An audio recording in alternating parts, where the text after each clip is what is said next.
Bismillahirrahmanirrahim. Kita tengok elektrolisis larutan aqueous bagi kepekatan elektrolit. Okey.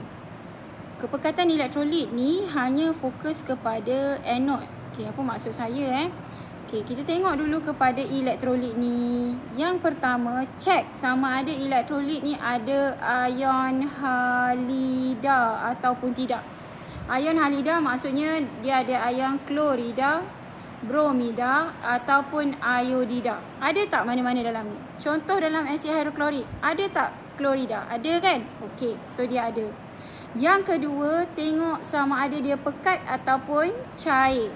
So 1 mol per decimeter cube ini dikira sebagai pekat. Therefore ini kat sini bagi situasi ini faktor dia adalah kepekatan elektrolit. So kita kena pay attention masa di anode. Okay.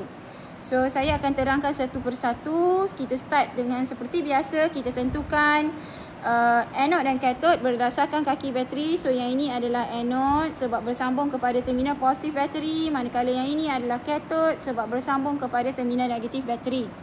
Okey, lepas tu senaraikan ion yang ada dalam elektrolit. Ada ion hidrogen, ada ion klorida daripada asid hidroklorik.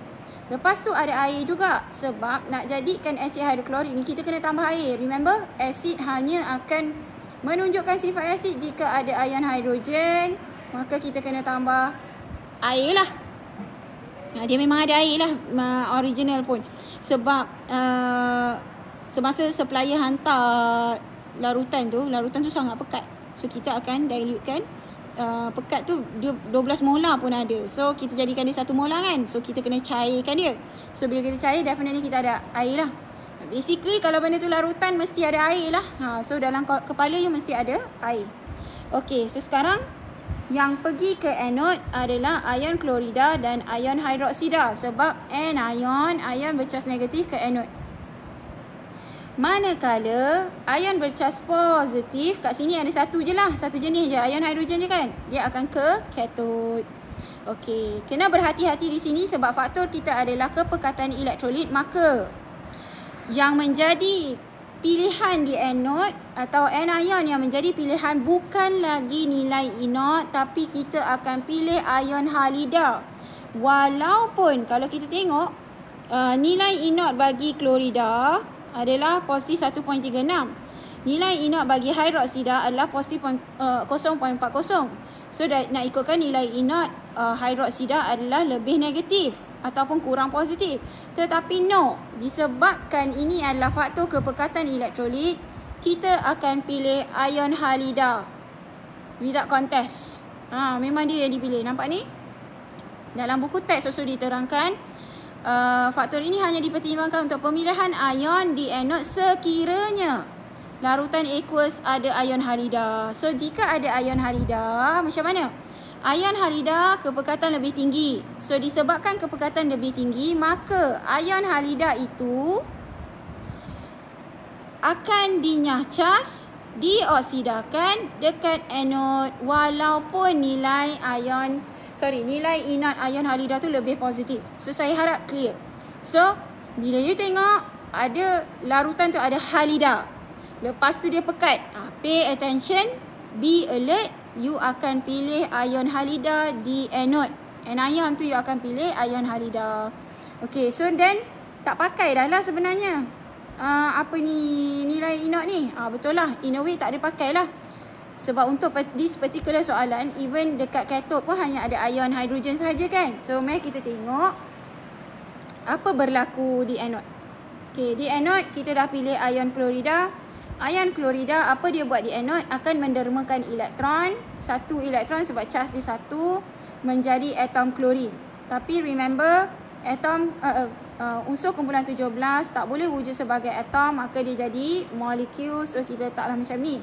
So setengah persamaan bagi pengoksidaan adalah seperti yang dalam warna kelabu ni. Ini adalah setengah persamaan pengoksidaan. Okey. Dari segi pemerhatian, apa yang kita akan nampak? Kita akan nampak gas kuning kehijauan. terbebas atau gelembung gas. Kita tak gelembung gas. Kuning kehijauan terbebas. So, siapa ni? Inference kita adalah gas klorin terbebas. Okey, macam mana nak uji gas klorin?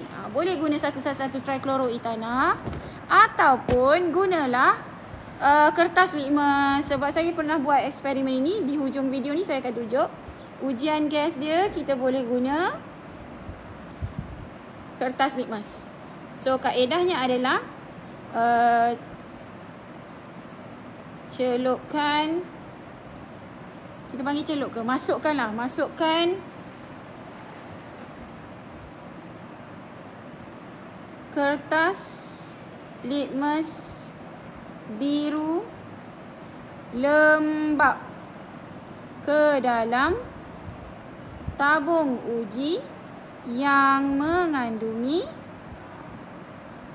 gas klorin. Okey. Apa yang kita akan perhatikan? Pemerhatian kita adalah kertas litmus biru berlembap lah. Dia mesti lembap Kertas litmus tu mesti dilembapkan sebab gas sendiri adalah kering. Jadi kertas tu masih guna, you kena lembapkan dulu. Kertas litmus biru lembap bertukar menjadi merah. Kemudian dia tak berakhir kat merah je. Kemudian dilunturkan. So, bila dia dapat dilunturkan, maka kita dah tahulah gas itu adalah gas klorin. Sebab gas klorin mempunyai sifat peluntur. Okey. So, now elektron tu dah bergeraklah dalam wayar. Okey, sampailah dekat katod. Siapa yang menunggu di katod? Di katod, kita ada ion hidrogen yang akan terima elektron menjadi gas hidrogen. Okey. So, macam mana ujian gas hidrogen? Yang ini kita dah buat dalam video yang sebelum ini sebenarnya. So, pemerhatian kita adalah gelembung gas tidak berwarna terbebas. Okey, sebab gas hidrogen memang tidak berwarna. Inference kita gas hidrogen terbebas. Macam mana kita tahu gas hidrogen yang terbebas? Kita buatlah ujian gas.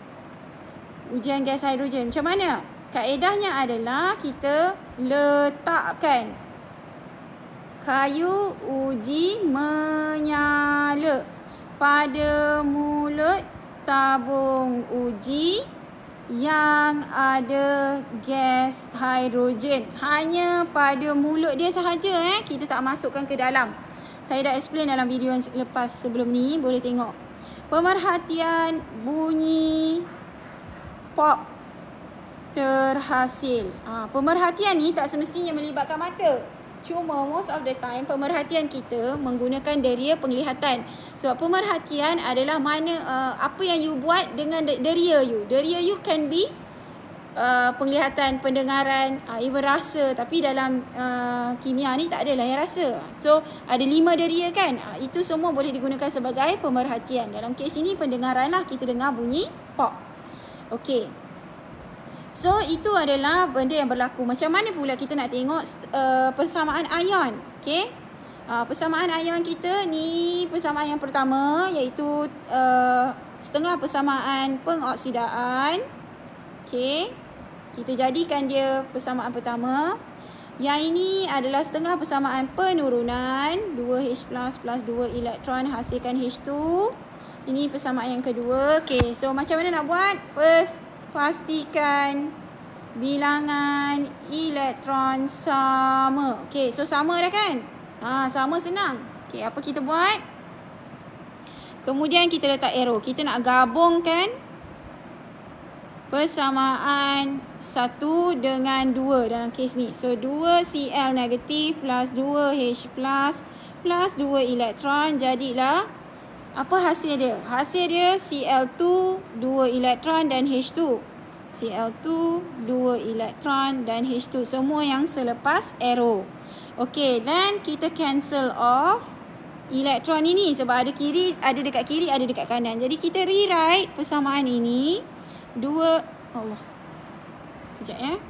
2Cl negatif plus 2H plus arrow Cl2 plus H2. Ini adalah ini adalah persamaan ion. Okey. So itulah penerangan berkaitan dengan elektrolisis larutan aqueous bagi faktor kepekatan elektrolit.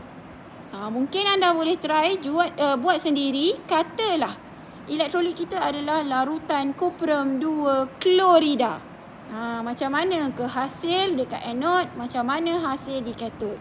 Kita jumpa dalam video yang seterusnya insya-Allah. Sekian, terima kasih.